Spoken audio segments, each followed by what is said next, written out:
Hi guys, it's Jen from Cobb Cabin Crafts, and I am going to make a beer soap today. And it's one I've made before, but we're going to color it hopefully slightly different today. I'm using a lighter beer, which means my color should pop a little better than when I use that stout beer. And the fragrance is going to be Marshmallow Fireside from Midwest Fragrance. I call it Backyard S'mores. It's a very sweet, very backyard bonfire kind of feel. And I'm going to color it. I'm going to try to do some swirls. Okay, so first I'm going to pair these up. All right, this is Mad Micah's True Red blend, but I like to knock it just a little more burgundy with Angry Rose. So I've got 2 times this, 1 time this, and hopefully we get a nice deep red.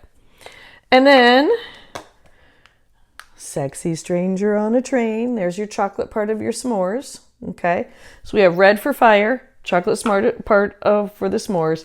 And then I'm doing Zero Gravity, which is like a black. That's for those of you who like your marshmallows burnt, just like I do. It's the only way to eat them. And we're going to drop those in.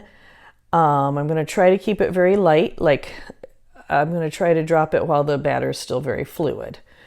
And I have, so the plain colored, no colored beer, which will be like light tan. And then I'll drop these in.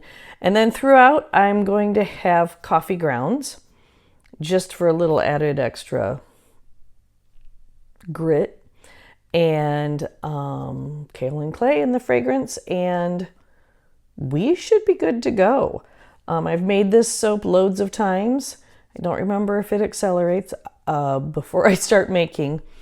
I will double check that because that's going to change how I do things. You see, like you have to like know your fragrance oil, know what you're adding to it. Maybe add a little bit extra water if you want those really cool swirls. I have a little tiny bit of extra water in this time, in with the beer. So just to sort of get the results you want, you do have to be responsive because not every batch of soap is the same. So I'll get off my soapbox and let's get making.